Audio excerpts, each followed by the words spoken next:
What's going on, everybody? Mortem here, this time bringing you my next 10 reviews. A video I like to make every couple of months, basically to just keep people appraised of what I'm doing, and having just finished up KCD2 and Avowed, I've got a little bit of breathing room to finally get back around to scheduling things out properly. Now, the last time I made a video like this was at the end of December, and at that time, we didn't really know exact release dates and stuff for what was going on in the first half of the year, so it was a little bit of guesswork there. Now I have a proper schedule through basically April, and can be a little more specific. That said, this next couple months is still going to be dominated by new releases as they are coming out just one after the other. But nonetheless, with what little time we do have, I'm going to squeeze in a couple of old releases. With no further ado though, let's get into this and talk about what's to come. So right away, now that I've finished up Avowed, I can turn my attention back to Final Fantasy VII Rebirth. I had gotten the bulk of that done before I got kind of bogged down there with KCD2 and Avowed, but now I'm turning my attention back fully to that, and I've basically got to finish hard mode and some mini-games. And just as an aside, so far, what has actually wound up being the hardest part of that for me is the piano mini-game. That has been a bit of a nightmare, and it took me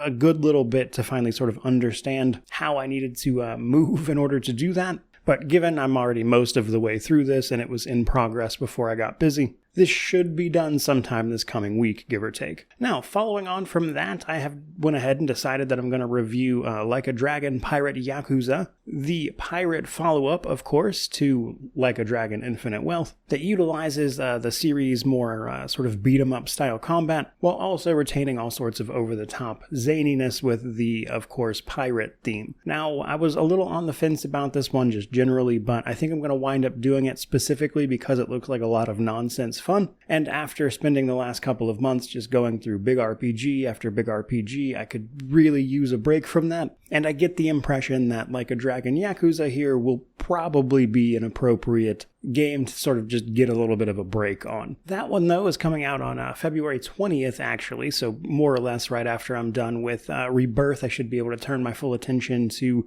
Like a Dragon Pirate Yakuza. And once that's done, we've got a little bit of breathing room until March 10th, where we see the PC release of Rise of the Ronin. This is one of the titles from, I think, last year in 2024, I'm not sure, but it was a console-only release, and this is a PC channel. But if you're unaware or hadn't heard, Rise of the Ronin is actually coming to PC relatively soon on March 10th. That said, I've heard a few mixed things about it. I don't know too much. I never looked into the full reviews or anything. I just sort of tracked a general sense of this one, and I'll be able to check it out for myself pretty soon and see what I think of it. Now, a little ways after that, we then, of course, have Assassin's Creed Shadows. This is another one I wasn't sure if I was actually going to review or not, but relatively recently, I took a look at a remote preview of that game, which is where the footage you're seeing is from. Mostly so I could play it for myself and get a feel for whether or not it's something I even wanted to cover, as I had not played an Assassin's Creed game since 2. And I would say the pretty clear feedback there was to go ahead and review it, but I will say from my own personal time with that preview, I was pretty lukewarm on it. There was no one part of it that I would outright call bad or anything, but it definitely wasn't speaking to me either. And outside of one or two systems I was kind of interested in, I'd be lying if I said I was over the moon for this one. So I guess we'll see how it pans out, but honestly I think coming at that one from just a neutral standpoint might actually offer a viewpoint for people, so I think that's what we're going to do there. Now, following on from Assassin's Creed Shadows, we've got a bit of an oddity with both Atomfall and the first Berserker Khazan launching on the same day, March 27th. Atomfall is a sort of survival action adventure from Rebellion, the people behind the Sniper Elite series, that sees you navigating the fallout, so to speak, from a nuclear disaster that is based on real events that happened in Britain.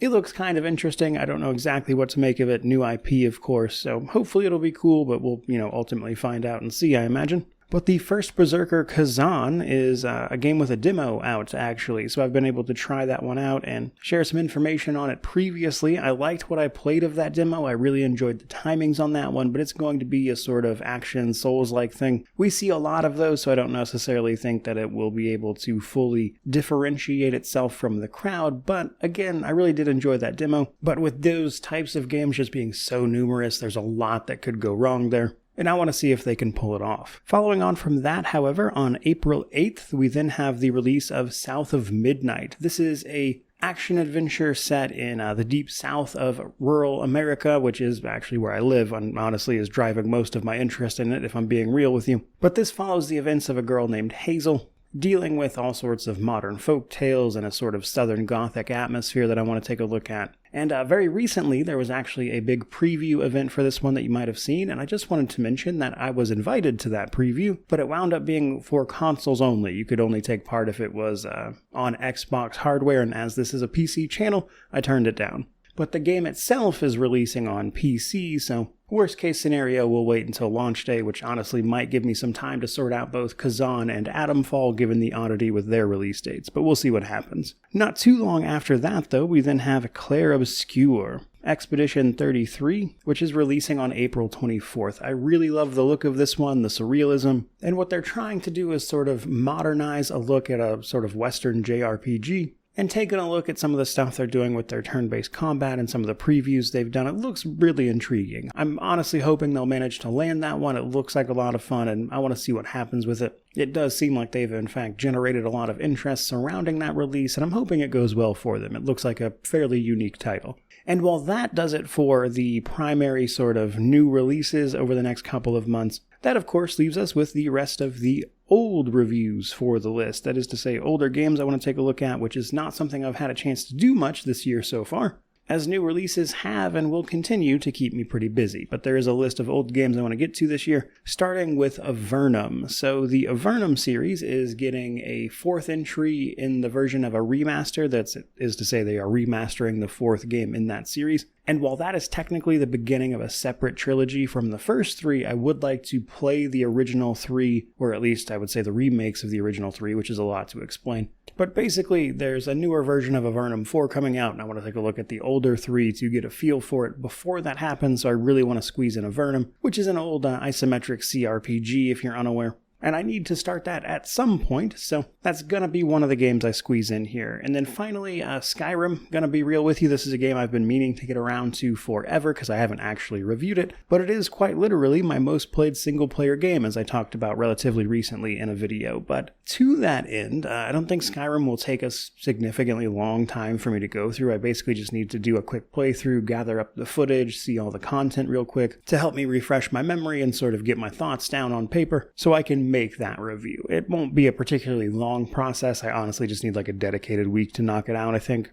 And it's simply a matter of finding the time. And because I'm so familiar with it, it just seems like a convenient title to sort of fit in between all these new releases somewhere when I have the time, which is exactly what I'm going to do. But with that out of the way, I think we have pretty much wrapped up what at least through April probably looks like for the channel, which will hopefully keep people up to date with what my plans are the next couple of months and what to expect. So hopefully all of that goes smoothly, and hopefully you're looking forward to all of those reviews. If you are, by all means, like, comment, subscribe, all the YouTube jazz, though presumably if you're watching this, you probably already are. In which case, truly, just thank you for hanging around. You guys make what I do possible, and it means the world to me. But regardless of any of that, truly, just thank you so much for watching. I really do appreciate it. May you wander in wisdom, and have an amazing day.